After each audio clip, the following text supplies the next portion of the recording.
Hello friends, स्वागत है आपका चिराग क्लासेज के ऑनलाइन यूट्यूब चैनल के ऊपर। तो फ्रेंड्स, कैसे हो आप लोग? आई होप आप सब बढ़िया होंगे और अपना एसएससी जीडी भर्ती 2024 की यहाँ पर तैयारी में लगे होंगे। तो फ्रेंड्स, आज के इस वीडियो के अंदर हम बात करने वाले हैं कि जो आपकी एसएससी जीडी भर्ती 2024 के अंदर है, जितने भी आपके सर्टिफिकेट मांगे जाते हैं, जैसे जाति प्रमाण पत्र, आय प्रमाण पत्र, आपका आवासीय प्रमाण पत्र यानी मूल निवास या डोमिसाइल सर्टिफिकेट भी इसको बोल सकते हैं, इन जितने भी प्रमाण पत्र है, इनकी वैधता कितनी होती है और जो नया नियम है वो क्या होता है, सारी चीजें आपको इस वीडियो के अंदर मैं बताने वाला हूं कि आपका किस प्रकार का जाति प्रमाण पत्र होना चाहिए, किस प्रकार का आय प्रमाण पत्र होना चाहिए, किस प्रकार का मूल निवास प्रमाण पत्र होना चाहिए।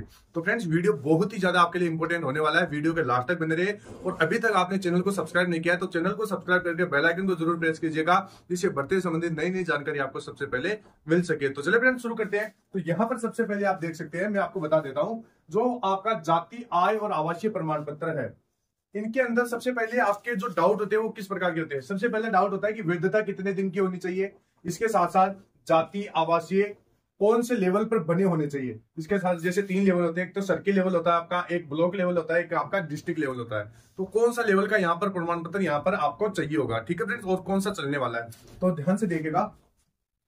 तो सबसे पहले मैं आपको बता देता हूं, जो आपका आय प्रमाण पत्र है, आय प्रमाण पत्र की जो वैलिडिटी है वो वैलिडिटी आपकी 1 साल की होती है। कितने साल की होती है? यहाँ पर 1 साल की वैलिडिटी होती है, ठीक है फ्रेंड्स।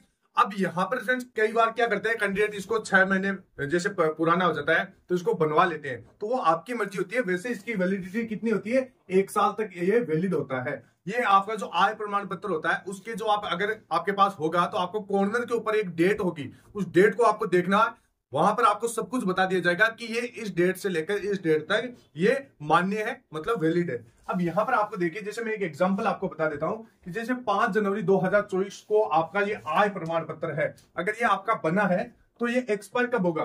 तो ये 5 जनवरी 2025 तक एक्सपायर हो जाएगा। मतलब टोटल यहाँ पे 1 साल तक ये चलने वाला है। इसके हिसाब से अगर देखें तो 4 जनवरी 2025 तक उपयोग कर सकते हैं, मतलब 1 दिन पहले तक आप इसको उपयोग कर सकते हैं। अगर मतलब अगर 1 साल पूरा हो गया तो ये यहाँ पर आय प्रमाण पत्र आपका मान्य नहीं होगा, ठीक है फ्रेंड्स। तो ये चीज आप ध्यान में रखिएगा, चाहे आप कोई से भी स्टेट के अंदर से हो, चाहे आप यूपी से हो, चाहे बिहार से हो, चाहे 28 स्टेट के अंदर किसी भी स्टेट से हो, यहाँ पर आपका आय प्रमाण पत्र की वैलिडिटी 1 साल ही रहती है, ठीक है फ्रेंड्स। तो ये हो गया आपका आय प्रमाण पत्र।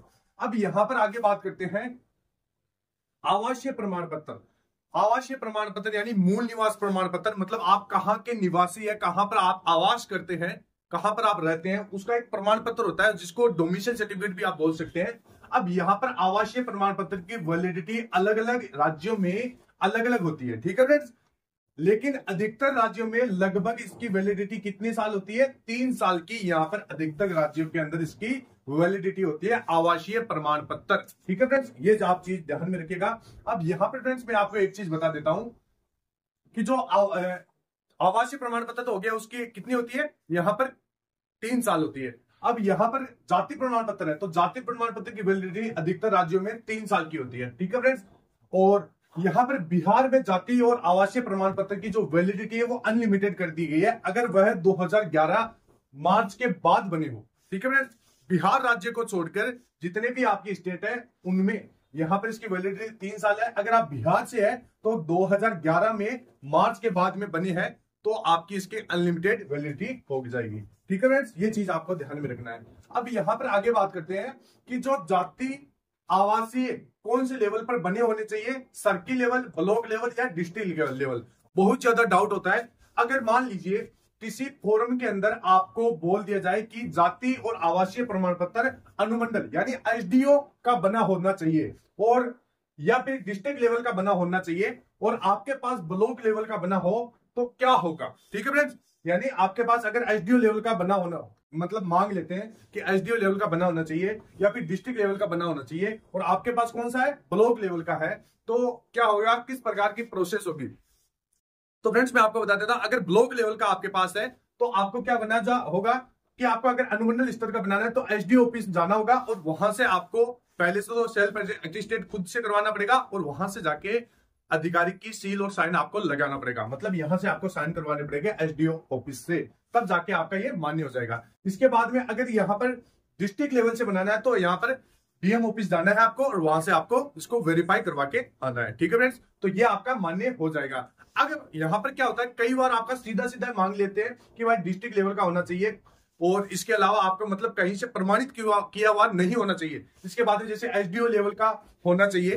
तो यहाँ पर क्या करना है आपको, जैसे आप कोई भी वैकेंसी हो, जैसे जीडी की नहीं, मैं किसी भी वैकेंसी की बात कर रहा हूं, मतलब कोई भी वैकेंसी हो तो उसके अंदर आपको सीधा सीधा यहाँ पर डिस्ट्रिक्ट लेवल का आपको बना लेना है। ठीक है फ्रेंड्स, यहाँ पर आपको क्या करना है, साइबर कैफे वाले के पास जाना है, वहां से वो आराम से आपको सारी प्रोसेस बता देगा कि किस प्रकार आपको बनाना है। तो वहां से आपको सीधा सीधा बना लेना है। लेकिन ये कब होता है, जब आपको स्पेशल कह दिया जाए कि भाई डीएम ऑफिस का होना चाहिए या फिर एसडीओ ऑफिस का, यहाँ पर इसका सील और साइन वेरीफाई होना चाहिए, तब आपको ये बनाना है। ठीक है, तो यहाँ पर आपको समझ में आ गया होगा कि जातीय आवासीय कौन से लेवल पर बने होने चाहिए, तो किस प्रकार आपको इनको वेरीफाई करना है। तो ठीक है फ्रेंड्स, ये सारी चीजें आपको समझ में आ गई होगी। अब यहाँ पर जो आपका जाति प्रमाण पत्र है और जो आपका मूल निवास है, मूल निवास में मैं आपको बता देता हूं, अगर आपका एड्रेस है या नाम पता है, अगर आपका चेंज नहीं है तो आपका मूल निवास पूरा लाइफ टाइम तक वैलिड रहेगा। ठीक है फ्रेंड, जब तक सरकार के द्वारा कोई निर्देश नहीं दिए जाते हैं कि भाई मूल निवास इस प्रकार के होने चाहिए, मतलब सरकार के द्वारा कोई परिवर्तन नहीं होना चाहिए। और अगर आपने जो आपका एड्रेस है वो चेंज करवा लिया है तब तो आपको नया बनवाना पड़ेगा। ठीक है फ्रेंड्स, अगर चेंज नहीं करवाया है तो पुराना वाला आपके पास है तो वो चल जाएगा। इसके बाद में जो जाति प्रमाण पत्र है, तो जाति प्रमाण पत्र भी आपका, जैसे दिक्कत किन कैंडिडेट को आती है, ईडब्ल्यूएस और ओबीसी कैंडिडेट को आती है। तो ईडब्ल्यूएस और ओबीसी कैंडिडेट को मैं आपको बता देता हूं, ये 3 साल तक वैलिड रहता है। ठीक है फ्रेंड्स, ये चीज आपको ध्यान में रखना है, 3 साल बाद में आप इसको रिन्यू करवा सकते हैं।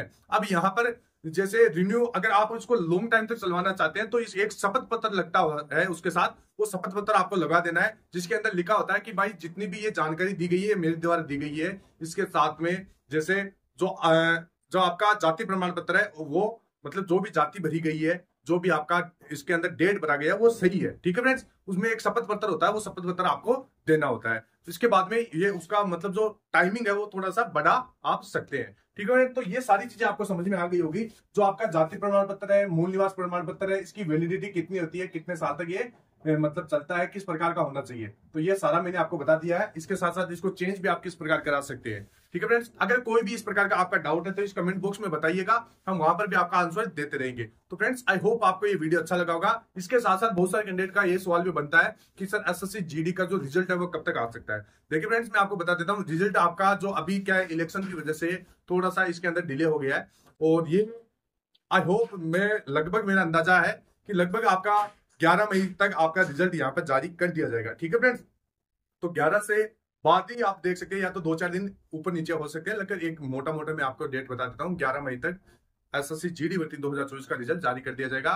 और आपको अब वेट नहीं करना है। जिन भी कैंडिडेट का 127 से लेकर 131 के बीच में जिन भी कैंडिडेट का नंबर बन रहा है जो हिंदी स्टेट से है, उनको फिजिकल की तैयारी स्टार्ट कर देना चाहिए, क्योंकि आप सभी को पता है पिछली बार जो 2023 की दिल्ली पुलिस कांस्टेबल की वैकेंसी थी, उसमें बहुत सारे कैंडिडेट को फिजिकल के लिए समय नहीं मिल पाया था। इस वजह से 80 नंबर भी जिन भी कैंडिडेट के पास थे उनका भी यहाँ पर नंबर नहीं आया था। तो ये गलती आपको नहीं करना है। फिजिकल के लिए उनको समय नहीं मिला था, आपको तो अभी मिल रहा है। अभी से फिजिकल की तैयारी शुरू कीजिए, और कोई भी आपका अगर कोई भी डाउट है तो कमेंट बॉक्स में बताइए। तो फ्रेंड्स, फिर मिलते हैं नेक्स्ट वीडियो के अंदर, तब तक के लिए जय हिंद, जय भारत, वंदे मातरम।